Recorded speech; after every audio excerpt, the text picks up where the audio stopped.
આજે આપણે વાત કરીશું સમાન નાગરિક સંહિતા એટલે કે યુસીસી વિશે. આ એક એવો વિષય છે જેની ચર્ચા દેશભરમાં થઈ રહી છે. કેમ? કારણ કે એમાં લગ્નથી લઈને વારસા સુધી આપણા બધાના જીવન સાથે જોડાયેલા કાયદાઓને બદલવાની વાત છે. તો ચાલો આજે આપણે એને બિલકુલ સરળ ભાષામાં સમજીએ કે આખરે આ છે શું અને એની આપણા પર શું અસર થઈ શકે છે. તો ચાલો સૌથી પહેલા એ સમજીએ કે યુસીસીનો મૂળભૂત અર્થ શું છે. જુઓ, અત્યારે આપણા દેશમાં અલગ અલગ ધર્મો માટે લગ્ન, છૂટાછેડા અને વારસા જેવા અંગત મામલાઓમાં અલગ અલગ કાયદા છે. યુસીસીનો હેતુ આ બધા અલગ અલગ કાયદાઓને હટાવીને દેશના દરેક નાગરિક માટે, ભલે તે કોઈ પણ ધર્મનો હોય, એક જ કાયદો લાગુ કરવાનો છે. હવે આ વિચાર આવ્યો ક્યાંથી? તો એનો ઉલ્લેખ આપણા બંધારણના અનુચ્છેદ 44માં કરવામાં આવ્યો છે અને મુખ્યત્વે એ 4 બાબતો પર ધ્યાન કેન્દ્રિત કરે છે: લગ્ન, છૂટાછેડા, લિવ ઇન સંબંધો અને વારસાના અધિકારો. આ 4ને યુસીસીના મુખ્ય સ્તંભો કહી શકાય. પણ અહીં એક મોટો સવાલ ઊભો થાય છે. અત્યારે જે વ્યવસ્થા ચાલી રહી છે, જે અલગ અલગ પર્સનલ લૉઝ છે, એને બદલવાની જરૂર જ શા માટે છે? આ ચિત્ર આ વાતને ખૂબ સરસ રીતે સમજાવે છે. અત્યારે કાયદાની ઘણી બધી જટિલ ગલીઓ છે, દરેક ધર્મ માટે અલગ અલગ. યુસીસીનો વિચાર એ છે કે આ બધી ગલીઓને જોડીને બધાના નાગરિકો માટે એક સીધો અને સરળ કાનૂની રાજમાર્ગ બનાવવામાં આવે. તો હવે સવાલ એ થાય કે આ એક કાયદો વ્યવહારમાં કેવો દેખાશે? ચાલો સૌથી પહેલાં લગ્ન અને અન્ય સંબંધોમાં શું ફેરફાર થશે એના પર નજર કરીએ. આ કાયદાનો એક સૌથી મોટો અને કહી શકાય કે મુખ્ય હેતુ છે અમુક પ્રથાઓને સંપૂર્ણપણે નાબૂદ કરવાનો.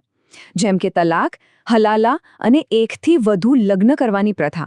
આ બધી જ પ્રથાઓ પર સંપૂર્ણ પ્રતિબંધ મૂકવાની વાત છે, જેથી બધા માટે એક સમાન કાનૂની માળખું તૈયાર થાય. એટલું જ નહીં, લગ્નને લઈને પણ નવા અને કડક નિયમો આવી રહ્યા છે. જેમ કે દરેક લગ્નની નોંધણી 60 દિવસમાં કરાવવી ફરજિયાત હશે. જો આમ ન કરવામાં આવે તો 10,000 રૂપિયા સુધીનો દંડ થઈ શકે છે. અને જો કોઈ લગ્ન માટે દબાણ કરે અથવા પોતાની ઓળખ છુપાવે તો એને ગંભીર ગુનો ગણીને 7 વર્ષ સુધીની જેલની સજા પણ થઈ શકે છે. અને હા, છૂટાછેડાની વાત કરીએ તો હવે એ પણ બિલકુલ સ્પષ્ટ કરી દેવાયું છે. કોઈ પણ પ્રકારના છૂટાછેડા ફક્ત અને ફક્ત કોર્ટ દ્વારા જ માન્ય ગણાશે. કોર્ટની બહારની કોઈ પણ પ્રક્રિયાથી થયેલા છૂટાછેડાને ગેરકાયદેસર ગણવામાં આવશે અને તે એક સજાપાત્ર ગુનો બનશે. હવે આવે છે એક બહુ મોટો અને ક્રાંતિકારી ફેરફાર. યુસીસી પહેલીવાર લિવ ઇન સંબંધોને કાયદાકીય માન્યતા આપે છે. આનો અર્થ એ છે કે આવા સંબંધોની પણ નોંધણી કરાવવી પડશે.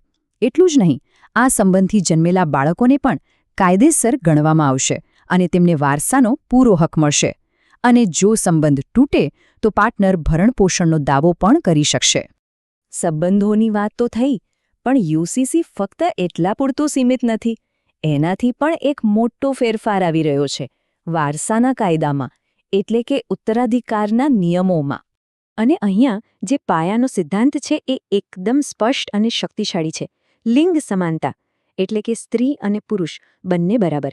સંપત્તિ અને વારસાની બાબતમાં હવે જાતિના આધારે કોઈ ભેદભાવ નહીં ચાલે.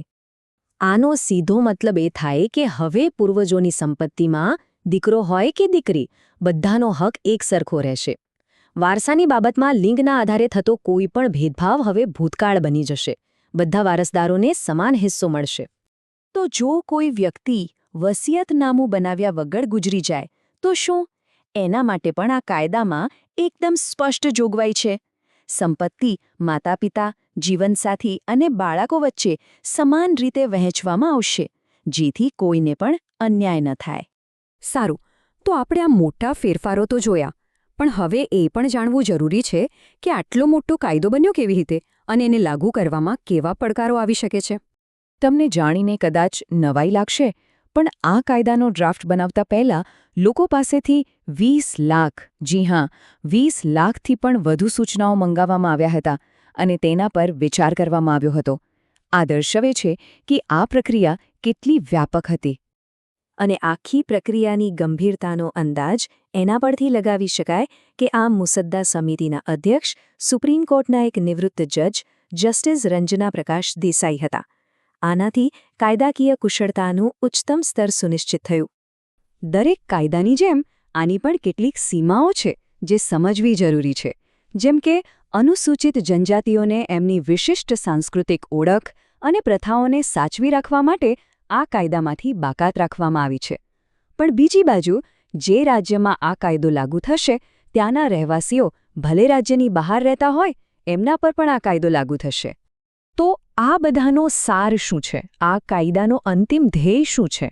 તો એ છે લિંગ અને સામાજિક સમાનતા સ્થાપિત કરવી, બંધારણના અનુચ્છેદ 44નું પાલન કરવું અને આખા રાજ્ય માટે એક નવી, એક સમાન અને પ્રગતિશીલ દૃષ્ટિ બનાવવી.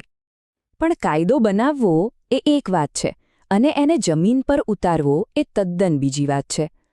તો હવે સૌથી મોટો સવાલ એ છે કે આ કાયદાને લાગુ કરવાના રસ્તામાં કયા મોટા પડકારો આવી શકે છે? અને પડકારો નાના સૂના નથી.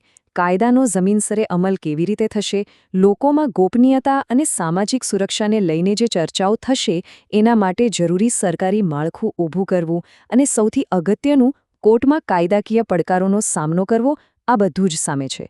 હવે જોવાનું એ રહેશે કે આ કાયદો પોતાના ઉદ્દેશ્યોમાં કેટલો સફળ થાય છે. એ તો આવનારો સમય જ બતાવશે.